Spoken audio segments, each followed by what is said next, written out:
যেই নবীজিকে দুনিয়ায় পাঠাইছে সেই নবীজি মানুষদেরকে কালেমার দাওয়াত নিয়ে মানুষদের প্রচার করা যখন শুরু করলো, মানুষদের অনেকে বাপ দাদার ধর্মের ভিতরে যখন চুন কালেমা যখন মাখলো, নবীজিকে মানুষরা, মুক্কার মানুষরা, তায়েফের মানুষরা সেই নবীজিকে আর দেখতে পারলো না।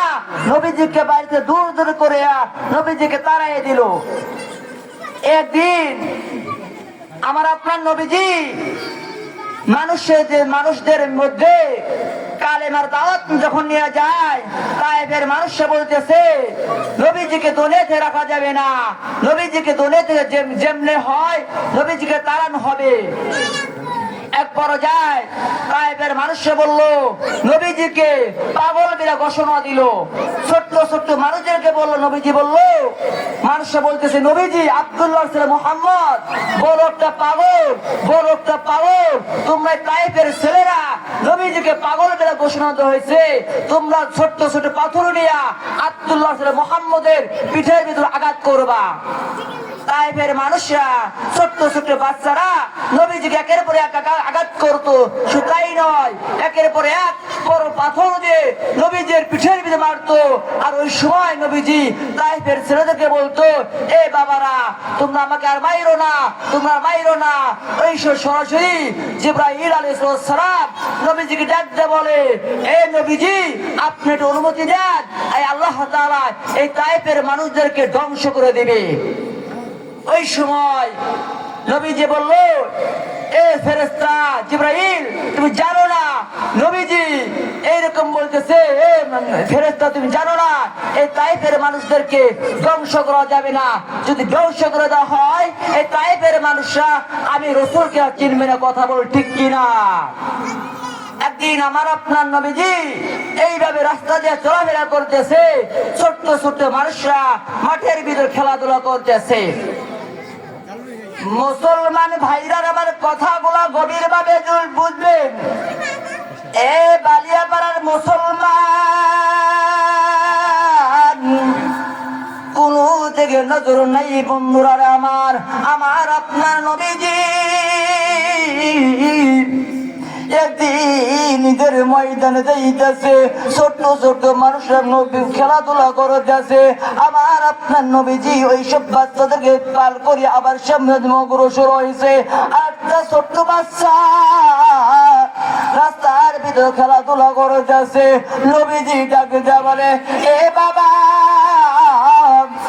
তোমার আবার কি হইল? তুমি ছোট্ট একটা মানুষ কি জন্য কান্নো? তোমার আবার কি হইল? ওই ছোট্ট বাচ্চা ঢুকে যা বলে, ও নবীজি আমার মা নাই বাবা নাই বলে আমি কান্না করি। আজ একটা ঈদের দিন, সকল বাচ্চা ঈদের দিন বলে সকল মানুষ পোশাক পরিয়া ঈদের ময়দানে যাইতেছে। নবীজি শুধু তাই নয়, আজ যদি আমার মা বাবা বাচ্চা থাকতো, আমার মা বাবা আমার পোশাক পরিয়া ঈদের ময়দানে যাওয়ার অনুমতি দিয়া যাইতো। আমার মা নাই বাবা নাই বলে আমাকে ঈদের ময়দানে যাওয়ার অনুমতি দেয় নবীজি।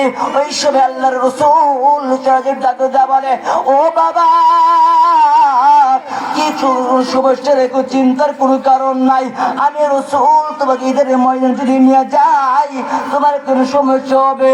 বাবা বলে, না বা না না নবী গো না, আমি বাচ্চা আপনার সঙ্গে ঈদের ময়দানে যাব। ওই সময় আল্লাহর রাসূলের সঙ্গে ওই বাচ্চা ছিল ঈদের ময়দানে যাওয়ার জন্য মূর্তি হয়ে গেছে। আমার আপনার নবীজি ওই বাচ্চা ছেলেটাকে সরাসরি তার নবীজির বাড়িতে নিয়ে গেছে। সাহাবী আয়েশা সিদ্দিকা রাদিয়াল্লাহু তাআলা রাখদা বলে, ও বিবি আয়েশা দেখো তোমার বাড়িতে একটা লোক আনছে, তোমার বাড়িতে একটা বড় একটা মেহমান আনছে। আমার আপনার নবীজির বিবি ডাকে বলে, ইয়া রাসূলুল্লাহ নবী গো, কারে তুমি আমার বাড়িতে আনছো? কে আইছে? আমার আপনার নবীজি মনে এক পর্যায়ে চোখের পানি জব জব জমিনে পড়ে যাচ্ছে। আর নবীজি কান্না কান্না বলতেছে, দেখো রে আয়েশা এই ছেলের মা নাই বাবা নাই বলে আজ কান্দাকারি করতেছে। এই ছেলে তো কান্দাকারি করতেছে। শুধু তাই নাই, এই ছেলের মা বাবা যদি বাচ্চা থাকতো এই ছেলে ঈদের ময়দানে যাওয়ার অনুমতি দিয়া দিত। এই ছেলের মা নাই বাবা নাই বলে আর ঈদের ময়দানে যাইতে পারতেছে নবীজি। ওই সময় সাহাবী আমার আপনার নবীজির বিবি আয়েশা ওই ছেলেকে ডাক দিয়ে বলে, এ বাবা আয় আয় আয় তুই আমার দরবারে আয়। ওই সময় আয়েশা সিদ্দিকা রাদিয়াল্লাহু তাআলা আনহা ওই বাচ্চা ছেলেকে নিয়ে গোসল করে নিয়ে পোশাক পরিয়া গোসল করে নিয়ে পুরো শরীরটা তার ধোয়া দিল। শুধু তাই নাই, নবীজির কাছে বরক্ত চাদর আছে, দুই একটা চাদর দুই খণ্ড করেছে। একটা খণ্ড নবীজিকে দিয়ে দিয়েছে, একটা খণ্ড ওই ছেলের চতুর্দিকে ঘেরা করে দিয়েছে। একটা চাদর আমার আপনার নবীজি চাদরটা নিয়ে ওই তো ওই ছোট্ট ছেলেটাকে পুরো শরীরে তার বাঁধিয়ে দিছে, একটা টুকরা নবীজিকে দিয়ে দিছে। ওই সময় নবীজি বলে, এ বাবা তুমি আর কান্দাকাটি করো না, তুমি আমার সঙ্গে ঈদের ময়দান তুমি নিয়ে নাও। ঈদের ময়দান আমাদের সঙ্গে রওনা হও। ওই শহীদের ময়দানে যাওয়ার জন্য অনুমতি নিয়ে আমার আপনার নবীজি ইতিম ছেলেকে নিয়ে যাইতেছে।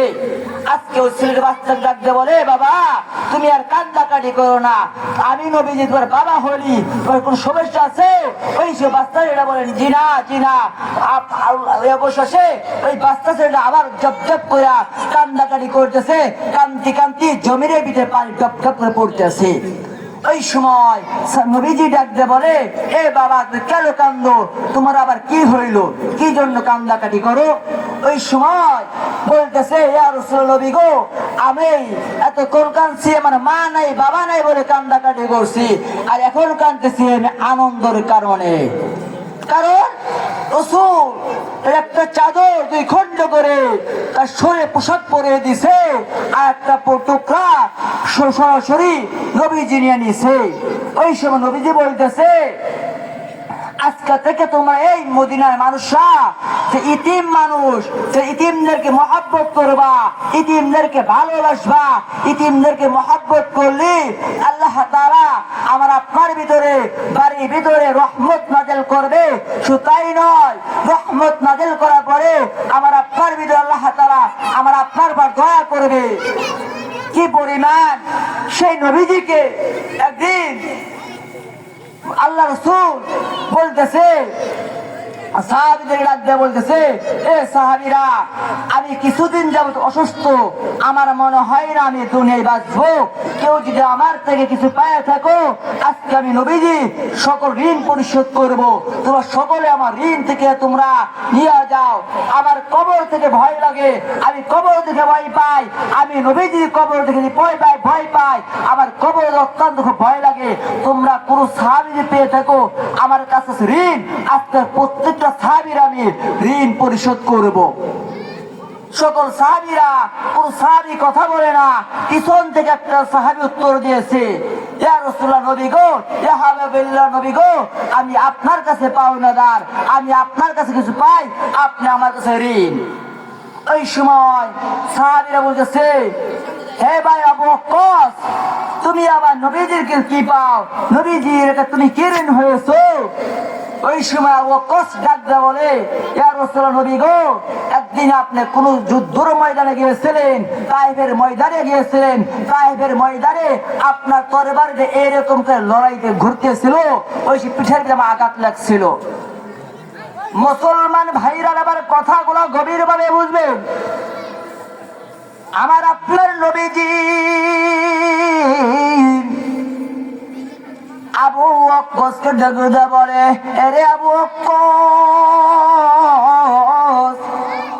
তুমি যদি আমার কাছে ঋণ হয়ে থাকো, আমি নবীজি কবর জায়গায় ভয় পাই, আমি নবীজি কারো ঋণ না কবর যাইতে চাই না, কারো ঋণ আমি কবর যাইতে চাই না। আমি নবীজি কেউ যদি আমার কাছে পাওনাদার থাকো, আমি নবীজি সকল পাওনাদার নিয়ে সকলের ঋণ পরিশোধ করে আমি নবীজি কবর যাইতে চাই। ওই শিবা ওয়াক্কাস ডাকতে বলে, ইয়া রাসূলুল্লাহ নবী গো, আপনি একদিন যুদ্ধের ময়দানে গিয়েছিলেন, যুদ্ধের ময়দানে যাওয়ার পর যুদ্ধের ময়দানে এইভাবে তরবারি একটা সময় লড়াইতেছিলেন, আমার পিঠের ভিতরে আঘাত লাগছিল নবী গো। আমি নবীজি আজকে আপনার কথা শুনে পেয়েছি নবী গো, আজকে আমি আপনার পিঠের ভিতরে আঘাত করবো নবী গো। ও গো নবীজি দেন দেন দেন, আজকে আপনি নবীজি তরবারিটা দেন, আমি নবীজি আপনার পিঠের ভিতরে তরবারি আঘাত করবো। ওই সময় সাহাবীরা ডাক দেওয়া বলে, এরে আবু বকর, আজকে আপনি পাগল হয়েছেন নাকি? আজকে আপনি নবীজিকে শেষ করে দিবেন? নবীজির মা নাই বাবা নাই, সেই নবীজির পিঠের ভিতরে আঘাত করবেন? ওই সময় আলী রাদিয়াল্লাহু তাআলা তার বাড়িতে যায় ডাক দেওয়া বলে, এরে বিবি, আজ আপনি শুনছেন নাকি মসজিদে নববীর কি হয়েছে, কি ঘটনা ঘটছে? ওই সময় আয়েশার কথা শুনে মা ফাতেমা ডাকে দেওয়া বলে, এরে আলী, মসজিদে নববীর কি ঘটেছে? ওই সময় মা ফাতেমা ডাকে দেওয়া বলে, মা ফাতেমা ডাকে দেওয়া বলে, এরে আলী, মসজিদে নববীর কি হয়েছে? ওই সময় আলী রাদিয়াল্লাহু তাআলা ডাকে দেওয়া বলছে, তরবারি দেন, তরবারি দেন, নবীজি আপনার তরবারি চাইছে। ওই সময় মা ফাতেমা ডাকে দেওয়া বলে, এরে আলী, আমার বাবা না অসুস্থ, আমার বাবা না দুর্বল, আমার বাবা কতদিন ধরে জানি খাইতে পারে না, এই তরবারি আপনি কি করবেন? ওই সময় আলী রাদিয়াল্লাহু তাআলা ডাকে দেওয়া বলে, এরে ফাতেমা, আপনি জানেন না কিছুদিন যাবত পূর্বে যুদ্ধের ময়দানে নবীজি গিয়েছিল, ওই তরবারি তাবুকের তরবারি আবু ওয়াক্কাসের পিঠের ভিতরে লাগছিল। আজ আবু ওয়াক্কাস নবীজি ডাকে দেওয়া বলে, ওগো নবীজি, তরবারি দেন, তরবারি দেন, আমি আপনার আঘাত করব। ওই তরবারি যখন নবীজি অনুমতি যখন দিয়ে দিল, আবু ওয়াক্কাস তরবারি নিয়ে নবীজিকে পিঠের আঘাত করার জন্য গিয়েছিল, কিন্তু আল্লাহর নবীজি আঘাত করার জন্য পুরা শরীরটা তার উলঙ্গ করে দিয়েছিল। আমার আপনার নবীজিকে আবু ওয়াক্কাস একটা ক্যাপাসিটিকে বুদ্ধি করে যায় মোহরের বিজয় সুমাদিস আওয়াজ করুন আলহামদুলিল্লাহ। আমার আপনার নবীজি, দয়ার মায়া নবীজি কি পরিমাণ সাহাবীরা ভালোবাসতো, কি পরিমাণ মহাব্বত করতো, দেখার মর্যাদা না। আরে ভাই, আমি আপনি যতদিন বাঁচা থাকি নবীর সুন্নাত কখন ছাড়বো না, রাসূলকে কখন ভুলবো না। কিরাকে আছে হাত তুলে দেখেন, আল্লাহু আকবার, আল্লাহু আকবার। আল্লাহ সবাইকে কবুল করুন, আমিন।